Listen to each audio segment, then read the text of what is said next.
Hi, it's me again with laser tips and tricks. They originally asked me for a file for this hold down. They evidently haven't seen this video, and I'll put a link to this video that I stole these pictures off of. This is my video.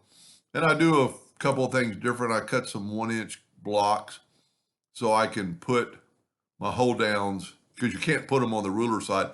In her situation, she's has plastic that warps, especially after it gets hot. She has an Epilog Zing. I have an Epilog Fusion M2, and I think it's the same laser vector bed. There's 1/2-inch cube, but I don't know on the Zing because mine's a really big 40 by 28 bed. So for the one I'm doing it for anybody, you need to know the thickness that's going down in this. That's going to be this part right here. So I'm saying she's got a 1/2-inch bed with 1/16 material. This is for 1/8, which is my plywood. I don't cut plastic, nor do I like cutting plastic. So to make this, the bottom part that's going to stick in the bed is 0.40. That way you can get it in that hole. The top part is 0.60, so those pieces will not fall into your bed. And she sent me a picture of her Zing, and it's just like mine.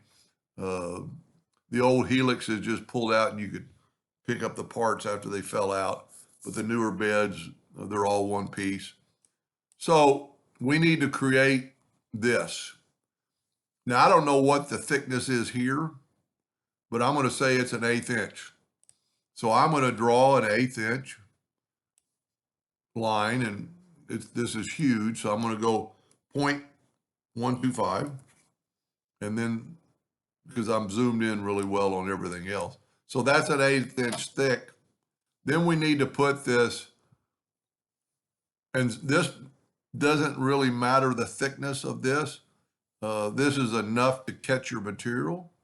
So now I'm going to draw a line that's 0.60 and have it kind of like sticking out in the middle. So basically I'll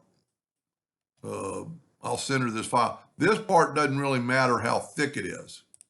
Well, it does matter because you don't want your laser head or the air assist tube to hit it. So, this thing now is, that's just a little bit more than an 1/8 inch. Let's make it 0.25 because that won't be too bad. Well, I messed that up. So whenever you're moving anything, grab that 4-sided cross. And I'm going to actually move it over a little bit. And this needs to be, I'm going to unlock my ratio, and I'm going to make this 0.6. So this way, this will not, if you can imagine if it's let me do a 1/2 inch by 1/2 inch.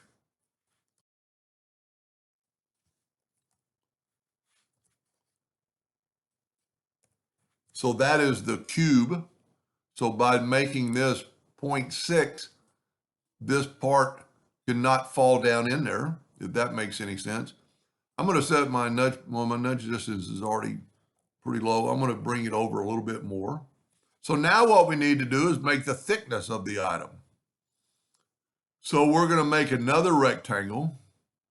And if you look at the picture, it's flat on this side and it's 0.40 long. So we're going to draw a box that is 4.4, and we'll just make it a 1/4 inch. That's pretty good that it worked out like that. Now just take this and we're going to put it right there.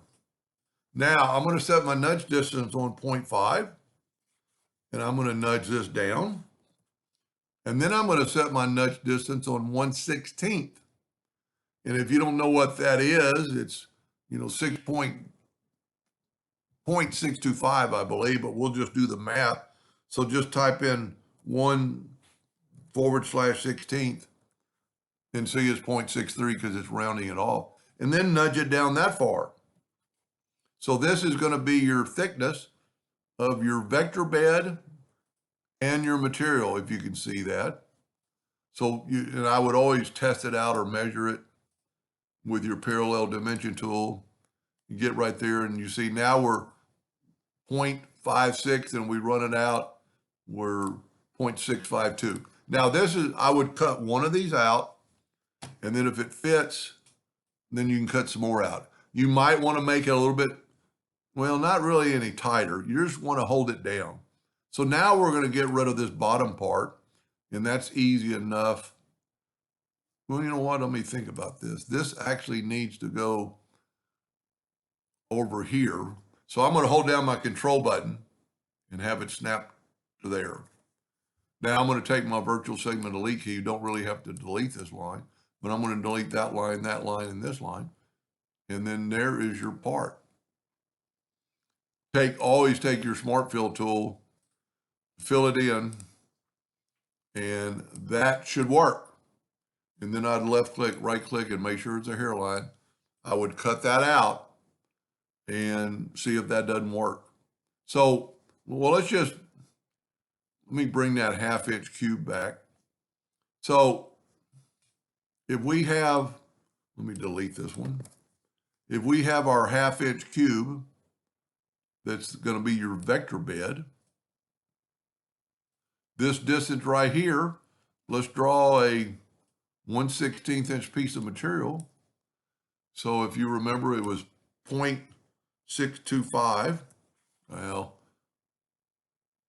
0.0625, and that should slip right in there. So there's what's going to hold it down. So this is like the metal of the vector. Well, it's only a piece of metal, but this is your bed going across here, and here's your material. And we'll make the material in, let's say, black.